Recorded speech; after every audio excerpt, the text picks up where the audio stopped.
Ça fait longtemps que je voulais faire cette vidéo, mais j'ai toujours eu un peu peur de la faire, mais je pense que c'est le moment. Aujourd'hui, j'ai 30 ans et j'aimerais faire passer un message qui vient du cœur et un message qui me semble juste. Petite astuce, si vous regardez la vidéo, comme c'est une vidéo de réflexion, il va y avoir beaucoup de temps de pause. Je vous invite à mettre en fois 1,5 ou fois 1 ou fois 2 en vitesse de lecture. Et bien c'est parti.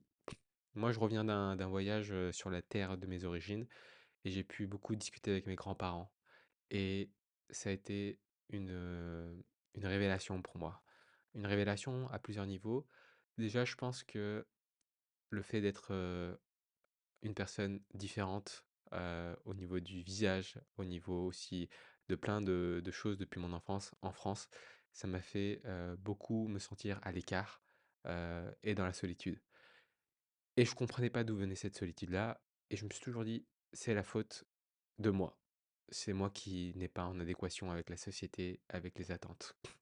On est dans une société qui valorise premièrement et principalement, l'argent et je sais bien puisque je suis conseiller en investissement financier et je vois que l'argent, en fait, c'est pas le bon message qu'on fait véhiculer aujourd'hui dans notre société, et j'aimerais passer déjà un peu de temps là-dessus puisque c'est un peu le système qui est au centre de ce monde-là. L'argent, ça a été inventé parce que ça facilitait le troc. Et le troc avant, c'était tout simplement j'avais inventé une calculette et toi, tu avais, je sais pas moi, 10 litres d'eau purifiée.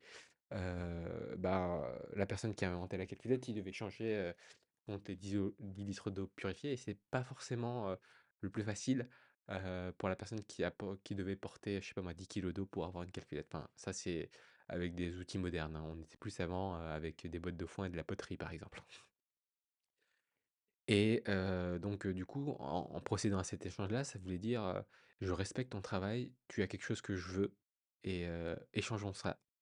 Et c'était un signe de respect et c'était un signe d'amour. Et cet argent-là aujourd'hui, qui a facilité, le troc, et bah, c'était vraiment ça l'argent. C'était: «Je respecte ton travail, je respecte ce que tu as et voici l'amour que je te donne en échange, une valeur, dans laquelle la société croit» et c'était ça. Sauf que je pense que l'être humain est bourré de peur, d'avidité et certains ont décidé d'en accumuler et de transformer ça en pouvoir par rapport à ceux qui en avaient pas et tout un système a été créé pour que les plus riches, soient bien sûr, plus avantagés par rapport aux plus pauvres, et on n'est pas dans la loi de la jungle. Il y a des lois qui ont été créées pour faciliter, la protection des plus pauvres, mais il y a aussi eu beaucoup de dérivés parce que qui influence la création des systèmes et des lois? Et ben c'est encore les plus riches. Donc on se retrouve dans une, boucle infernale et c'est pour ça qu'aujourd'hui 1 de la population les plus riches, possède 44 de la richesse de la planète. Donc c'est complètement fucked up.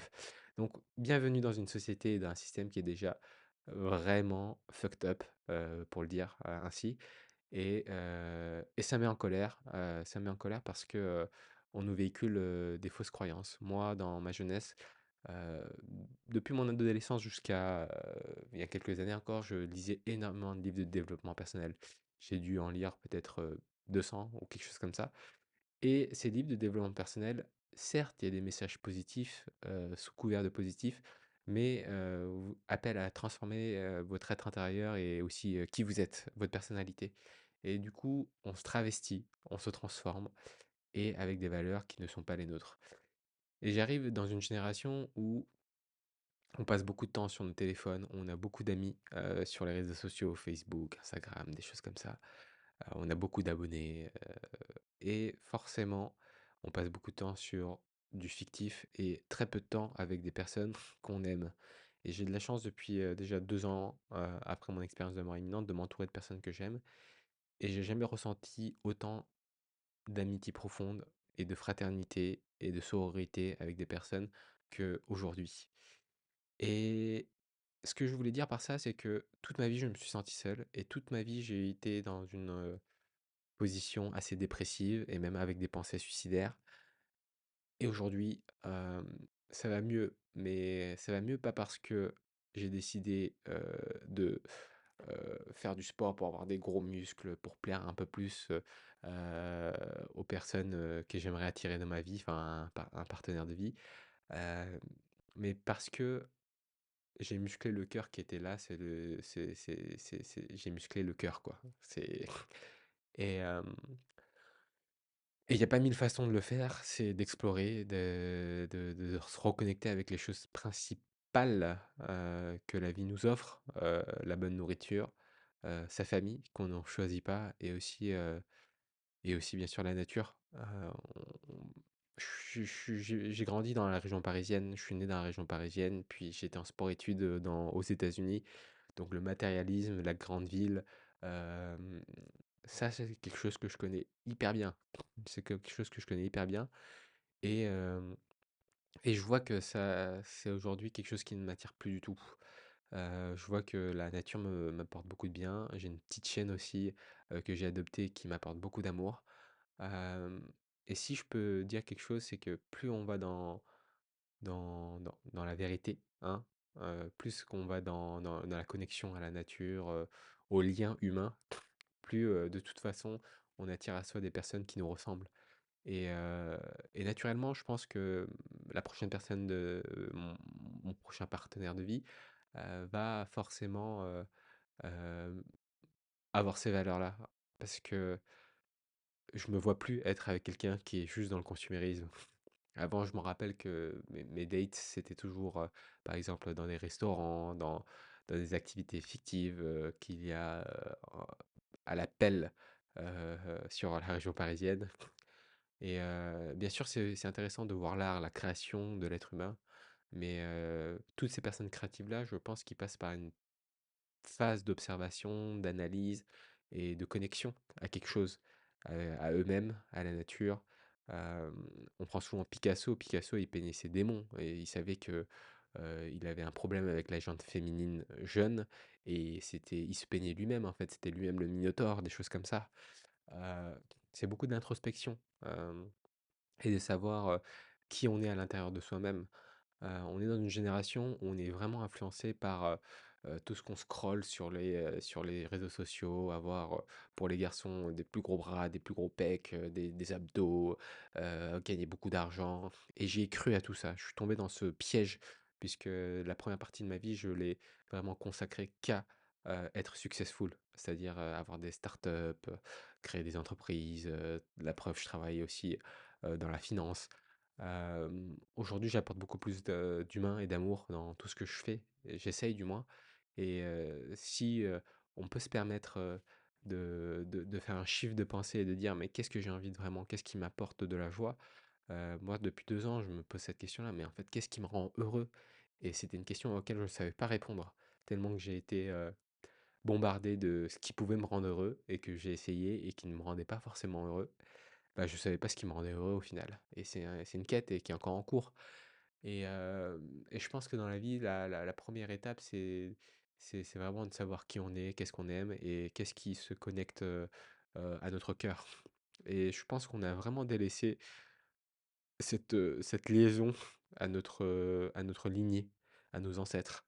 Moi, par exemple, j'ai toujours une relation assez conflictuelle, amoureuse avec mes parents et je leur en voulais pour beaucoup de choses et j'ai décidé cette fois-ci de faire, un voyage, dans ma terre natale, en Chine et j'ai pu discuter un peu avec ma grand-mère maternelle, aussi avec ma grand-mère paternelle. Mon grand-père paternel est toujours vivant et je vais prendre un peu, plus de temps avec lui, mais mon grand-père maternel est décédé, par exemple et je me rends compte que j'ai pas eu, le temps d'échanger un peu avec eux, ou du moins assez et ça me peine un peu. Bon, après, ils vivaient en Chine, moi je vivais en France, donc c'est un peu, logique, mais avec le moyen de la technologie, j'aurais pu, les appeler, poser des questions et cetera et dans le développement personnel, spirituel, il y a beaucoup cette idée de travailler ses ombres, d'aller chercher nos traumas, d'aller guérir ce qui n'allait pas dans la lignée, des choses comme ça. Certes, c'était important pour moi de comprendre le pourquoi, d'où ça vient, mais j'ai tellement voulu chercher la merde, des touilles dans la merde, que j'en ai oublié, les aspects positifs.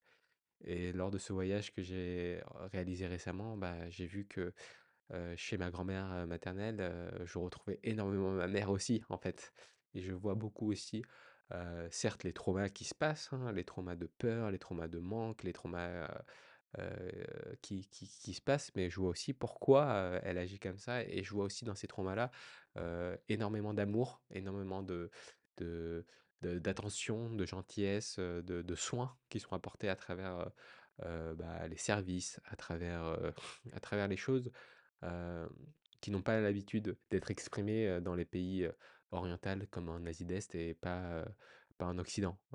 Par exemple, on dit pas «je t'aime», hein, dans la culture chinoise, mais on va le montrer par la nourriture, par les services, «fais attention à toi», «habille-toi chaudement», enfin des choses comme ça et ça, c'est des choses que je réalise petit à petit et je trouve ça beau, en fait,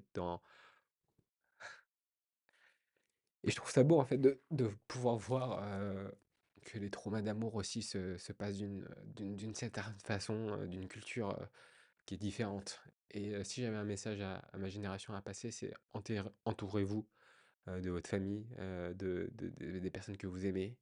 Je sais que c'est pas facile parfois, qu'on a envie de créer sur des parents, qui sont en manque enfin, qui sont intolérants envers certaines parties de notre vie. Moi, pour ma part, je suis homosexuel, donc forcément, il y a plein de choses qui ne me comprennent pas et qui m'acceptent pas et qui m'aiment pas comme je devrais être parce que c'est déjà compliqué pour moi.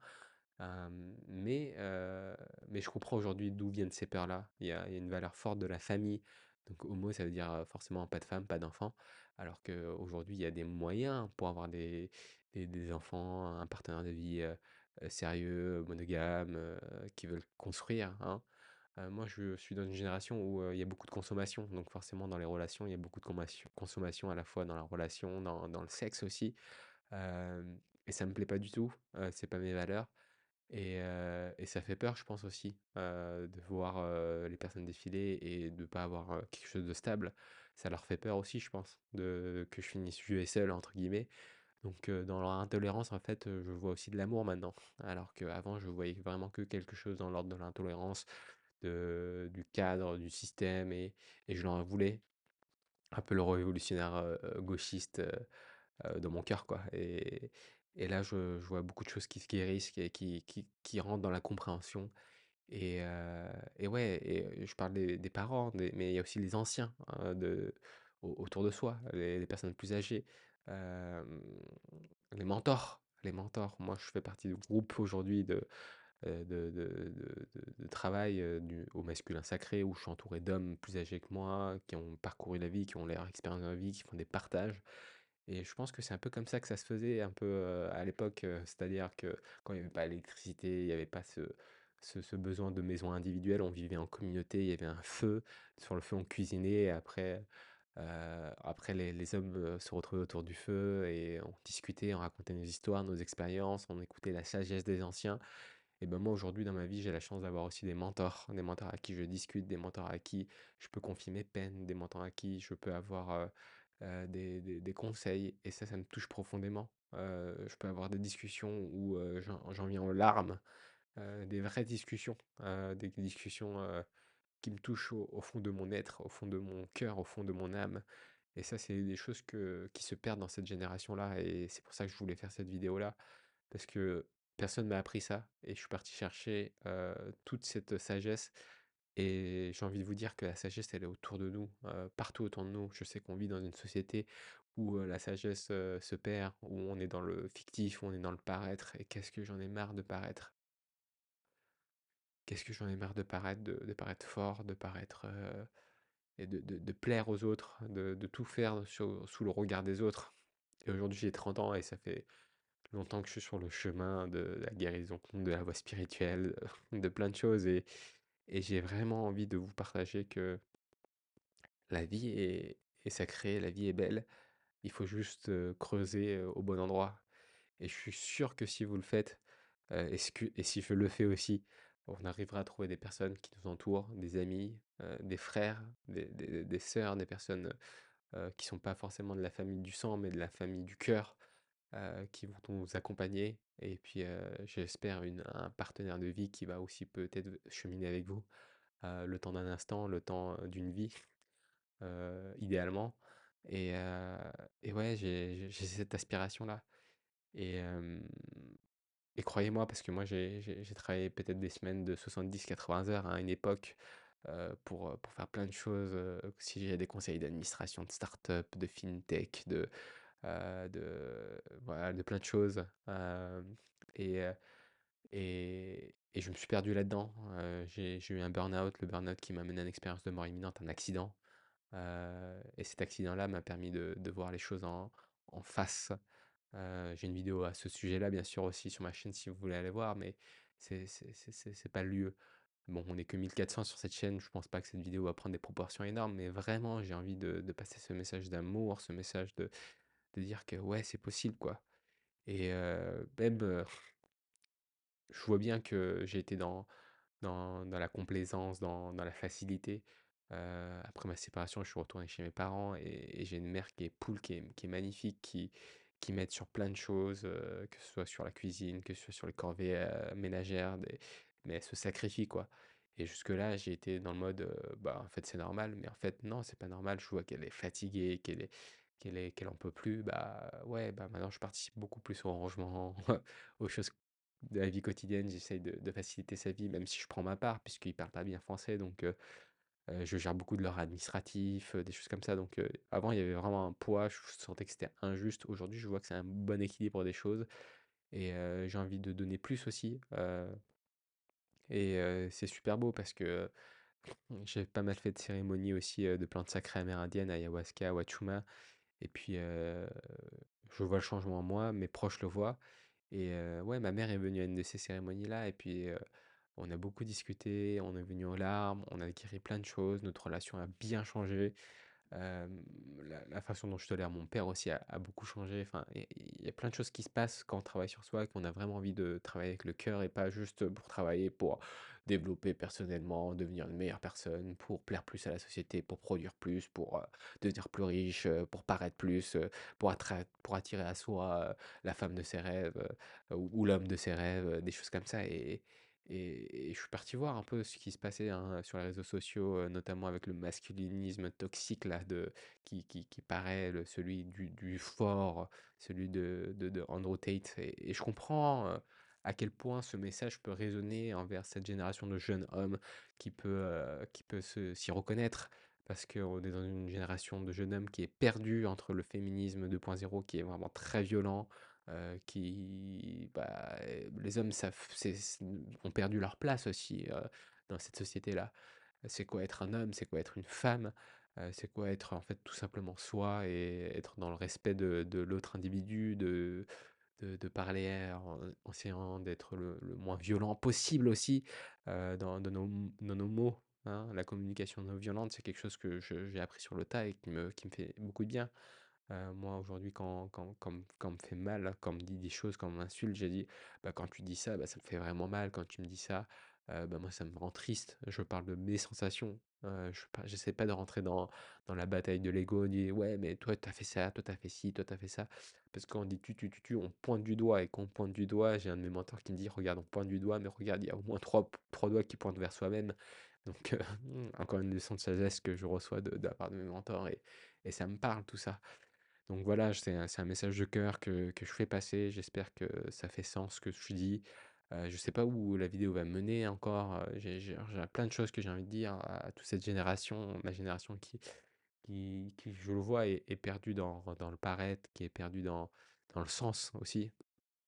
On est tellement déconnecté que aujourd'hui la consommation d'alcool augmente beaucoup, la consommation de tabac aussi. Et chez les jeunes, il y a un taux au collège-lycée, si on fait les stats, on l'a vu, il y a un taux de dépression qui est énorme, qui atteint, je crois, une personne sur quatre, de personnes qui se sentent seules, dépressives, alors on n'a jamais été plus connecté qu'aujourd'hui grâce à la technologie. Et je crois qu'il y a quand même une personne sur 7 ou 8 qui se dit avoir eu des pensées suicidaires. Donc ça me fait mal. Moi, je suis passé par là, donc je sais à quel point c'est douloureux, c'est lourd. Le quotidien paraît peu léger et on est dans le désespoir. Hem, et ça m'arrive encore d'avoir des cycles, c'est pas fini, hein. Même moi, des fois, j'arrive encore dans des positions quand je pense à mes relations passées, à ce que je fais de ma vie, des choses comme ça où je me dis: «Bah, ouais, j'y suis pas encore et je suis pas loin, en train de vous donner des leçons». Ce que je suis en train de vous dire, c'est que je passe par là et je suis loin d'être la meilleure personne du monde. Je sais que j'ai fait plein de conneries, je sais que j'ai fait souffrir aussi. Là, la question la question, c'est vraiment de dire: «OK, bah, je suis conscient de ça et maintenant j'aimerais vraiment aller vers une voie, plus saine pour moi, pour mes proches, pour les gens que j'aime, pour ce monde, pour cette planète qui est en train de crier à l'aide, au secours. L'écologie, c'est quelque chose de réel, hein, peu importe qu'on soit de gauche, de droite, peu importe, c'est pas une question politique, c'est une question logique. Avec l'industrialisation, on a fait beaucoup, beaucoup de mal à cette planète-là et je pourrais être, dans dans rejeter la faute sur les autres, hein, dire: «Ouais, mais c'est la génération d'avant, nanani nanana». Mais qu'est-ce que moi je peux faire, aujourd'hui? Et puis, là, aujourd'hui, il y a des outils magnifiques pour prendre conscience comme la fresque des climats et puis, pour agir comme l'atelier d'automne.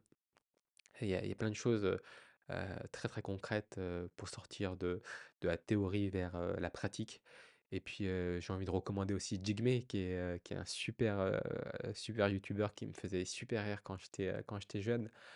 Quand j'étais jeune, bah, il avait plein de vidéos, qui me faisaient rire, qui me divertissaient. I'm in love with the coco. Il faisait des vidéos de dingue qui me faisaient grave rire et triper.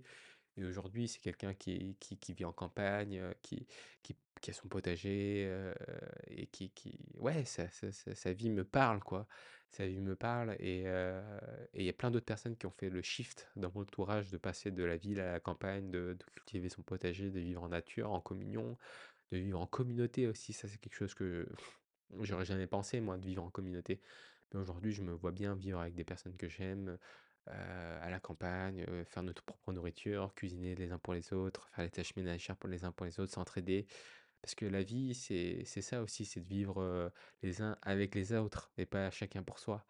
Ça, c'est quelque chose que j'ai remarqué aussi, c'est vraiment ce mythe de cette société, c'est de te dire que on vit chacun pour soi et qu'on doit tout faire soi-même, on doit tout s'en sortir soi-même, qu'on est seul et qu'on meurt seul. C'est pas vrai quand on est seul et bah, c'est déjà pas vrai, hein. Il y a le cordon ombilical, il y a la mère, il y a toutes les personnes qui sont autour qui vont prendre soin. Le bébé, il est jamais seul, hein. D'ailleurs, c'est pour ça que je crois que le bébé a une forme aussi mignonne, c'est pour qu'on prenne soin de lui. Parce qu'il sait que, il pourrait pas s'en sortir sinon, dans cette vie-là. C'est pour ça qu'il est très vulnérable, le bébé. Il est pas seul, on est né entouré et puis on meurt pas seul. Ça aussi, c'est faux.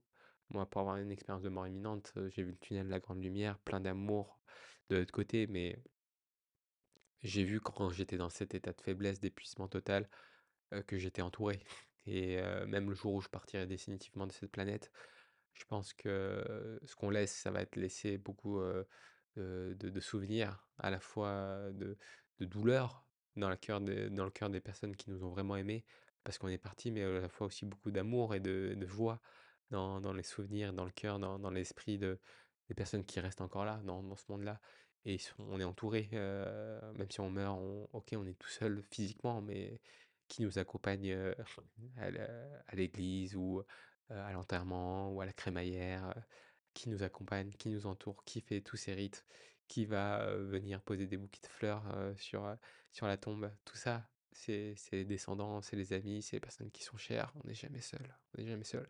Jusqu'au bout, on n'est jamais seul. Ça, c'est la voie, c'est la voie du je sais pas moi, du diable de croire qu'on est séparés alors qu'en fait, on est tous un et qu'on est là les uns pour les autres. Et ça, faut pas l'oublier, qu'on est une société qui nous a trop appris à être seuls. Et en fait, on est là pour les autres. On est là pour soi. On est là pour les autres. On est là pour l'union.